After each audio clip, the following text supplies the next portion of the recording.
May tuka ng ibon. Ayan oh, may tuka ng ibon. Kinuha ko na rin kahit may tuka ng ibon. Yung isa. Ito yung pangalawa, may tuka rin ng ibon.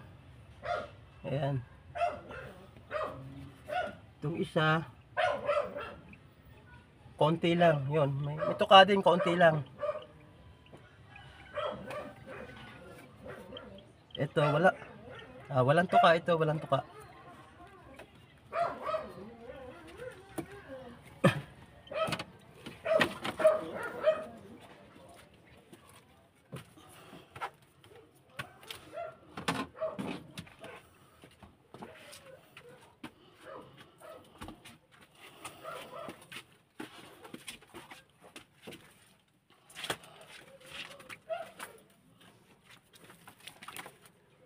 So, tatlo ang may tuka ng ibon.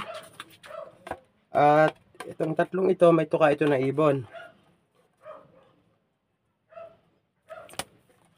At ito namang isa, wala naman itong tuka, walang tuka.